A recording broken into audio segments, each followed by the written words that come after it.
साथियों, जय भीम, नमो बुद्धाय।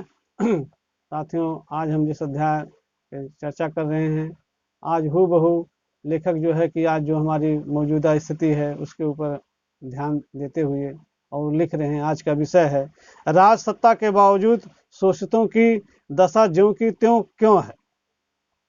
ये कह रहे हैं कि जब राज सत्ता हमें मिल गई है उसके बाद भी इनके जीवन में परिवर्तन क्यों नहीं है। वहाँ इस चीज़ को, इस अध्याय को देखते हुए कि जो शोषित वंचित और पीड़ित समाज है उनकी दशा ज्यों की त्यों क्यों है। मान लीजिए यहाँ सीधा सीधा तौर है कि राज्यों में जो है कि बहुजन समाज के बहुत से मंत्री मुख्यमंत्री तक बन गए हैं। मुख्यमंत्री का बन जाना भी बहुत बड़ा होता है साथियों। तो जब उनको ऐसा सत्ता है लेकिन फिर भी जो है कि उनकी दशा जो है कि वो ज्यों की त्यों क्यों बनी हुई है। यहाँ एक सवाल उठता है कि क्या जो है कि एक नई विचारधारा के साथ काम होता है? नहीं, इसी का कारण है कि ज्यों की त्यों स्थिति बनी है। क्योंकि अगर जो वहाँ जाते भी हैं तो जो पहले की विचारधारा है, जो और समझ लोगों की जो विचारधारा है, वो हमारे जो बीच से जाते हैं, हमारे जो अपने सगे बंधु भाई रिश्तेदार यानी जो जाते हैं, वो भी जा करके उन्हीं की विचारधारा में और उन्हीं के अनुरूप वो काम करना शुरू कर देते हैं। इसी कारण से हमारे समाज में बदलाव नहीं आता और हम अधूरे के अधूरे ही रह जाते हैं।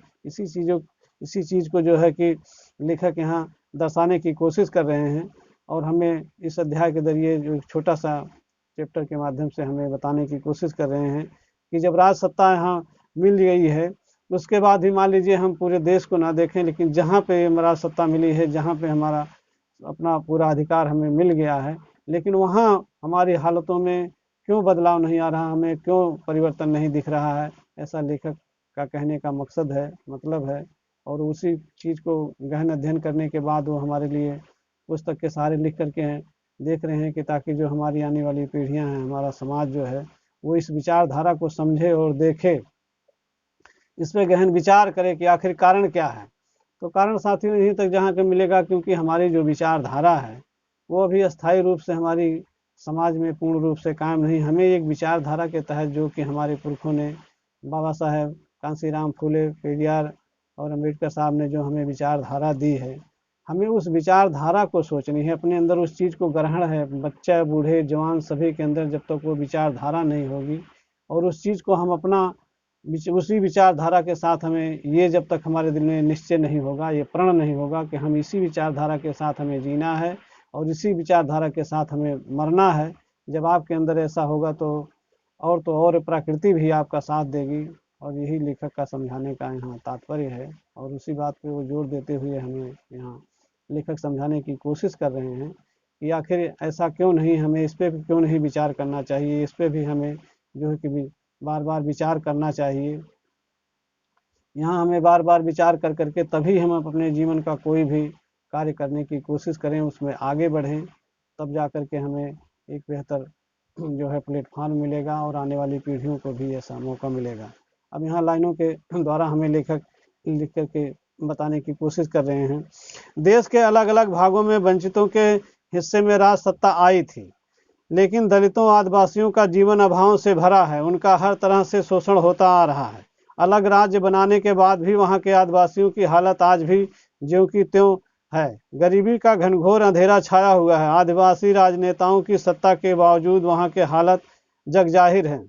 कई बार वंचित नेतृत्व को मुख्यमंत्री बनाने का अवसर मिला। कई अच्छे प्रयास भी इस दौरान हुए, लेकिन सत्ता की असली चाबी शोषक जातियों के पास होने के कारण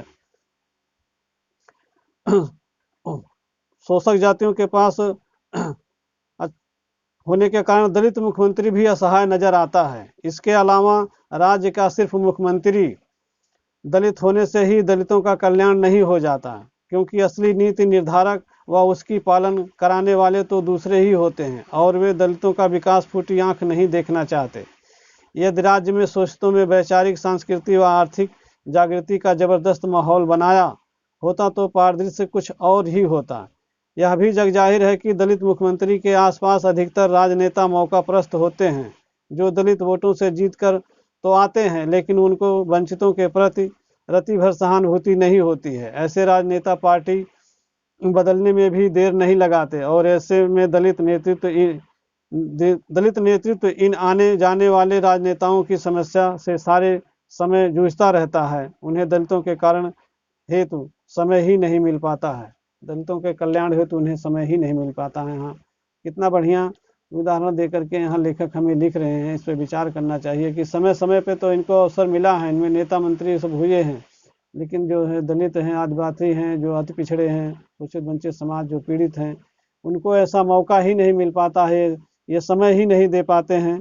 और जो कि उनके कल्याण के हित के लिए वो इतने जो है कि अन्य वर्णों में जा करके, ऊंचे वर्गों में जा करके वो इस तरीके से अपने आप को व्यस्त हो जाते हैं कि उनके कामों के लिए उनके पास समय होता है, लेकिन अगर कोई मजबूर होकर चला जाए तो मालूम होता है कि उनके पास उस चीज़ के लिए समय ही नहीं है और उसको उसके कार्य को वो कर ही नहीं पाते। बड़ी मुश्किल से तो ऐसे ऐसे ब्लॉग तक जो कि बहुत से कम लोग पहुंचते हैं अपनी समस्या को लेकर के, लेकिन जो पहुंचते भी हैं वो भी निराश ही होकर के लौटते हैं। इसी बात को लेखक यहाँ जिन नज़दीकियों से देख करके और जो अनुभव किया है उसको इन किताबों के जरिए हमें कितने सुंदर ढंग से जो प्रस्तुत किया है, इसकी सराहना की जाए जितनी भी उतना कम है लेखक की।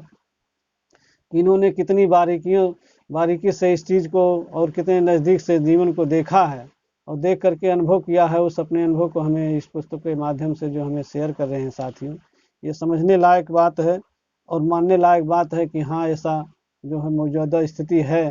तो अगर ऐसी स्थिति है तो हमें इस पर विचार करना होगा, खास करके हमारे जो युवा हैं जिनमें अच्छी बल होती है, अच्छा उनके पास उम्र का ताकत और दायरा होता है, अभी उनके कुछ कर दिखाने, कुछ करने की जो क्षमता होती है वो सिर्फ युवाओं में ही होती है। समय अवसर आने के बाद उनकी जिम्मेदारियां कुछ और होती हैं और मान लीजिए जब तक वो बचपना होता है तब तक उनमें वैसी सूझबूझ नहीं होती, वो ज्ञान की क्षमता नहीं होती है।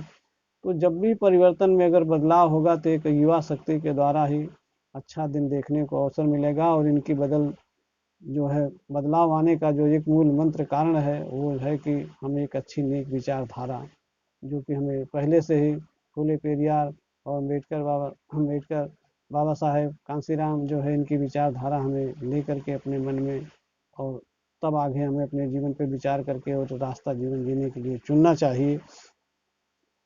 तब जा करके हमें एक सफल जीवन जीने का सुनहरा मौका मिलेगा और हमें एक अच्छे इंसान बन करके इस दुनिया में जो है कि अपना भी और अपने आने वाले का भी और सभी के साथ जो है कि एक अच्छा इंसान बनकर दिखाएंगे और सभी को एक सुंदर रास्ता मिलेगा। विचार करना चाहिए साथियों। आपसे मेरा अनुरोध है सभी साथियों से कि ज़्यादा से ज़्यादा वीडियो को शेयर करें, सब्सक्राइब करें, इससे मेरा भी हौसला बढ़ेगा। और मेरा भी उद्देश्य साथियों यही है कि किताबों में रुचि नहीं लगता है तो थोड़ा समय ही क्यों ना हम मोबाइल में देख करके और देखें और इस पर जानें और अब समझें अपने हक अधिकारों को और हमें क्या करना चाहिए, क्या नहीं करना चाहिए। बिजनेस व्यापार में भी हमें आकर के कितना लाभ मिलता है, इस पे विचार विमर्श करके और आगे बढ़ना चाहिए। ऐसा काम हमें हमारे युवा साथियों को करना चाहिए। इसी के साथ साथियों इस अध्याय को बंद करते हुए आगे हम फिर दूसरे अध्याय पे आपसे चर्चा करेंगे साथियों। तब तक के लिए सभी को जय भीम, नमो बुद्धाय।